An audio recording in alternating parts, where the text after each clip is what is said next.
कहानी की शुरुआत होती है और हमें एक डरा सहमा सा बच्चा नजर आता है जो घर में बैठा अपनी डॉल के साथ कुछ एक्सपेरिमेंट्स कर रहा था। इतने में उसे बाहर से आवाजें आने लगती हैं। जब वो इन आवाजों का पीछा करता है तो हम देखते हैं कि कुछ लोगों को सुरक्षित जगह पर ले जाया जा रहा है। फिर अचानक से कैमरा मूव होता है और हमें डॉक्टर फेरिस नाम का एक आदमी नजर आता है जो बहुत हड़बड़ाहट में था। दूसरी तरफ शहर में बहुत अफरा तफरी का माहौल नजर आता है जहां पर हमें दिखाया जाता है कि पुलिस ने पूरे शहर को घेर लिया है। यहाँ मिलिट्री और पुलिस मिलकर सभी घरों की तलाशी लेते हैं।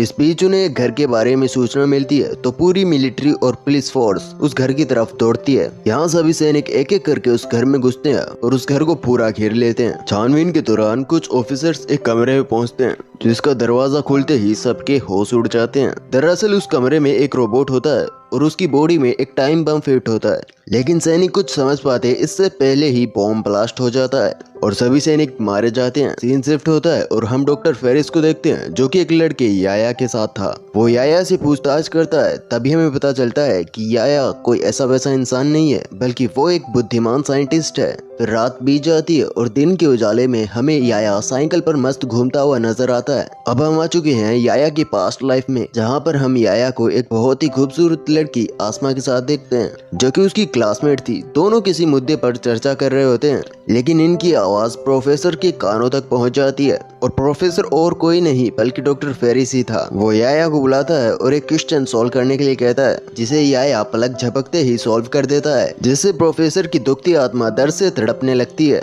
मतलब कि उसका ईगो हर्ट हो जाता है और वो याया के पिता के बारे में उल्टा सीधा बोलकर उसे क्लास से बाहर भगा देता है। इसके बाद याया दुखी हो जाता है और घर जाकर अपने पापा को पूरा किस्सा बताता है, जिस पर उसके पिता कहते हैं कि तुम इस दुनिया से बहुत अलग हो, तुम देखना एक दिन पूरी दुनिया तुम्हें सलाम करेगी। इसके बाद याया का मूड थोड़ा ठीक होता है और फिर वो अपने पापा को एक छोटा सा रोबोट दिखाता है जो उसने ही बनाया था। याया बताता है कि ये छोटे मोटे बम और बंदूक की गोलियों को भी झेल सकता है। इसके अलावा कई एडवांस टेक्नोलॉजी भी इस रोबोट के अंदर मौजूद थी। दोनों की बातें चल ही रही थी लेकिन तभी वहाँ पर नासिर नाम का एक लोकल गुंडा आता है जिसे आप गोलमाल का वसूली भाई समझ सकते हैं। ये याया के पिता से कुछ पैसे मांगता है लेकिन वो नासिर को पुलिस की धमकी देकर वहाँ से भगा देते हैं। नासिर के जाने के कुछ देर बाद घर में एंट्री होती है एक बहुत ही खूबसूरत लड़की मरियम की, लेकिन याया मरियम से नहीं मिलता जिस वजह से मरियम भी चली जाती है। देर रात को याया और उसके पिता सोने के लिए अपने अपने कमरे में जा रहे थे तभी वहाँ पर नासिर अपने चेले चपाटी के साथ आता है और नासिर याया के पिता पर हमला कर देता है। ये देखकर याया डर जाता है और एक कोने में छिप जाता है। इसके बाद नासिर याया के पिता को मारकर और घर में आग लगाकर वहाँ से चला जाता है। ये देखकर याया बहुत ज्यादा घबरा जाता है। फिर नासिर के जाते ही वो पुलिस को तुरंत फोन कर देता है और याया को पुलिस से गिरफ्तार करवा देता है, लेकिन नासिर के दबाव के कारण याया डर जाता है। उसे लगता है कि वो भी मारा जाएगा। इसके बाद वो पुलिस कंप्लेंट वापस ले लेता है। फिर नासिर याया को ढेर सारे पैसे देता है। फिर याया को अपने आप पर गुस्सा आता है और उन पैसों पर भी, क्योंकि वो पैसे नासिर ने उसे दिए थे जो कि उसके पिता का हत्यारा है। इसलिए याया उन पैसों में आग लगाने लगता है, लेकिन चिंगारी दिखाने से पहले ही उसके दिमाग की बत्ती जलती है और वो अपने पिता की मौत का बदला लेने की सोचता है। दरअसल उसकी नजर अपने रोबोट पर जाती है तो उसके दिमाग में ख्याल आता है कि क्यों ना एक ऐसा रोबोट बनाया जाए जो साइज में इससे बड़ा हो और नासिर को मार गिराए, जिससे वो भी बच जाएगा और उसके पिता की मौत का बदला भी पूरा हो जाएगा। और पैसे तो नासिर ने दे ही दिए थे, यानी कि नासिर के पैसे अब उसी की मौत के काम आने वाले थे। काफी दिनों की कड़ी मेहनत के बाद याया नासिर के दिए गए पैसों की मदद से एक बहुत ही बड़ा और शानदार रोबोट बना लेता है जो कि बहुत ही शक्तिशाली था, जिसे बंदूक या बम भी नुकसान नहीं पहुंचा सकते थे। इस रोबोट का नाम रखा गया था मूसा। फिर हम देखते हैं कि याया नासिर का पीछा करते हुए उसके अड्डे पर पहुंच जाता है जहां वो अपने उन्हीं साथियों के साथ था जिन्होंने याया के पिता को मारने में नासिर की मदद की थी। इसके बाद याया मूसो को कमांड करता है, जिसके बाद वो नासिर और उसके गुंडों को मार गिराता है। लेकिन ये पूरा वाकया एक ऑटो ड्राइवर अपने कैमरे में कैप्चर कर लेता है। मूसा की नजर भी उस पर पड़ जाती है लेकिन वो उसे कुछ कहता नहीं है क्योंकि वो निर्दोष था। जिसके बाद ये ऑटो ड्राइवर उस वीडियो को हर जगह वायरल कर देता है, जिससे ये वीडियो हर जगह आग की तरह फैल जाती है। लोगों को लगता है कि मूसा हत्यारा है। इधर पुलिस और आर्मी भी मूसा की तलाश में जुट जाती है। इधर याया भी ये सब देखकर डर जाता है क्योंकि उसे पता था अगर उसने मूसा को पुलिस के हवाले किया तो वो लोग इसका इस्तेमाल जंग में करेंगे, लेकिन याया ऐसा बिल्कुल भी नहीं चाहता था। इसलिए वो मूसा को घर के बेसमेंट में छिपा देता है और एक आम इंसान की तरह रहने लगता है। लेकिन एक दिन आसमा याया के घर आ टपकती है। दरअसल याया ने आसमा को अपनी नोटबुक दी थी जिसके पीछे मूसा का चित्र बना हुआ था। आसमा समझ जाती है कि मूसा को याया ने ही बनाया है, इसलिए वो उसके बारे में पूछने लगती है, लेकिन याया ने उसे कुछ भी नहीं बताया। लेकिन आसमा की ज्यादा जिद करने पर वो मूसा आसमा को दिखा देता है। इसके बाद आसमा याया को अपने घर लेकर पहुंचती है और अपनी कार ठीक करने के लिए कहती है। यहाँ याया को मूसा में और फीचर्स ऐड करने का आइडिया आता है। फिर याया आसमा की कार का इंजन निकालकर मूसा में फिट कर देता है। इसके बाद ये दोनों मिलकर मूसा को एक कार में छिपा देते हैं। लेकिन एक दिन याया के कंप्यूटर को कोई हैक कर लेता है और याया से मूसा की टेक्नोलॉजी मांगने लगता है और अगर ऐसा ना करने पर वो पुलिस को मूसा के बारे में बता देने की धमकी देता है। इससे याया डर जाता है और हैकर से थोड़ा समय मांगता है। और अब आता है कहानी में ट्विस्ट। दरअसल आसमा याया को एक बच्चों की तस्करी करने वाले ग्रुप के बारे में बताती है जो कि कुछ बच्चों को दूसरे देश में भेजने वाला था। यहाँ आसमा याया को समझाती है कि जैसे तुम अपने पिता के लिए परेशान थे वैसे ही इन बच्चों के घर वाले इनके लिए परेशान होंगे, तुम्हें इनकी मदद करनी चाहिए। याया भी आसमा की बात समझ जाता है और मूसा को लेकर उस जगह पर पहुंच जाता है। यहाँ मूसा उन टेररिस्ट को मारने लगता है लेकिन उनमें से एक के पास आरपीजी होता है जो कि मूसा को काफी चोट पहुंचाता है। लेकिन मूसा फिर भी किसी तरह इन सबको मारकर उन बच्चों को वहां से बचा लेता है। लेकिन यहाँ लगे सीसीटीवी कैमरों में मूसा की तस्वीर कैद हो जाती है जिस वजह से पुलिस और आर्मी को उन्हें ढूंढने में थोड़ी मदद मिलती है। दूसरी तरफ हम देखते हैं कि अभी आया मूसा को गलत काम करने वाले लोगों का सफाया करने के लिए कहता है। धीरे धीरे मूसा लोगों की नजरों में सुपर हीरो बन गया है जो उनकी मदद करता है और बुराई को मारता है। दूसरी तरफ हम मरिया को देखते हैं जिसने आसमा को मूसा का सच बता दिया था।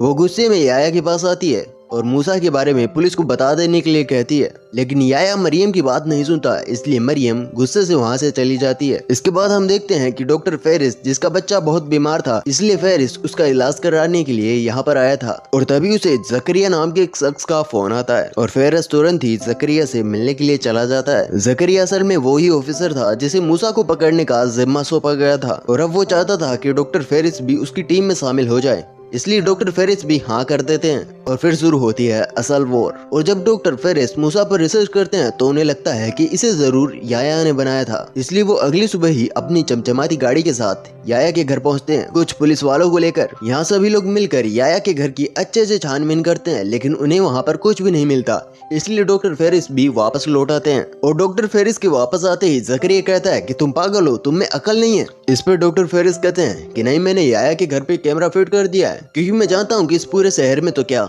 इस पूरी दुनिया में भी याया के अलावा ऐसा रोबोट कोई नहीं बना सकता और ये बात बहुत जल्दी ही साबित भी हो जाएगी। लेकिन काफी दिन बीत जाने के बाद भी फेरिस को मूसा के बारे में पता नहीं चलता और न ही याया कोई ऐसी हरकत करता है जिस पर उस पर शक किया जाए। ये सब देखकर डॉक्टर फेरिस एक नया प्लान बनाता है। वो जकरिया से कहता है कि याया मूसा को बुरे लोगों को मारने के लिए इस्तेमाल कर रहा है तो कुछ बुरा ही हम करेंगे। वो कहता है कि हम एक ट्रेन को हाईजैक करवाएंगे और उस न्यूज को मीडिया में पब्लिश करवाएंगे। ये खबर सुनकर याया मूसा को लेकर वहाँ जरूर पहुँचेगा और इसी दौरान हम उसे पकड़ लेंगे। जकरिया को डॉक्टर फेरिस का ये प्लान पसंद आ जाता है। अगले ही दिन फेरिस ट्रेन को हाईजैक करवा देता है। ये खबर मीडिया में आते ही याया मूसा को लेकर उन लोगों को बचाने के लिए निकल पड़ता है। डॉक्टर फेरिस भी देखता है कि याया घर से निकल चुका है, इसलिए वो मरिया को किडनैप करवा लेता है और ट्रेन की रफ्तार भी बढ़वा देता है। लेकिन मूसा जैसे तैसे उस ट्रेन में एंट्री ले लेता है और उनके हमलों के बावजूद भी मूसा उन लोगों को मारने लगता है। लेकिन मूसा पर एक ऐसा हमला हो जाता है जिस वजह से उसका हाथ टूट जाता है, लेकिन वो फिर भी हार नहीं मानता और सभी लोगों को बचा लेता है और अपना काम पूरा होने के बाद वो फिर से याया के पास आ जाता है। यहाँ पर हम देखते हैं कि मूसा पूरी तरह से खराब हो चुका था और उसकी पूरी एनर्जी खत्म हो चुकी थी, इसलिए वो कोई भी काम नहीं कर सकता था। इसलिए याया उसे अपने घर लाने लगता है। लेकिन वो रास्ते में देखता है कि पुलिस उसे पकड़ने के लिए खड़ी हुई है, लेकिन यहाँ वो अपना दिमाग चलाता है और पुलिस से बच निकलता है। एक सुरक्षित जगह पर याया और आसमा छिप जाते हैं। यहीं डॉक्टर फेरिस का कॉल याया को आता है और वो उससे कहता है कि अगर तुम्हें मरियम चाहिए तो रोबोट हमें दे दो। यहाँ हमें पता चलता है कि याया मरियम पर फिदा था, इसलिए वो उसे बचाने के लिए निकल पड़ता है। और तभी उसके कंप्यूटर पर हैकर का मैसेज आता है। वो कहता है कि मूसा में एक बॉम्ब फिट करके उसे एक खाली बिल्डिंग में छोड़ दो, इसके बाद तुम्हें मरियम मिल जाएगी। और याया ऐसा ही करता है। इतने में कैमरा शिफ्ट होता है और हमें जकरिया दिखाया जाता है जो बौखलाया हुआ था क्योंकि मरियम उसी की बेटी थी, इसलिए वो मरियम को बचाने की तैयारी में था। इसके बाद हम देखते हैं कि याया डॉक्टर फेरिस के पास गया था, लेकिन डॉक्टर फेरिस ने मरियम को छोड़ने की बजाय उसे ही मारपीट करके उसे बंदी बना लिया। और जैसे ही याया मूसा की टेक्नोलॉजी के बारे में डॉक्टर को बताता है वैसे ही वहाँ पर जकरिया की फौज आ जाती है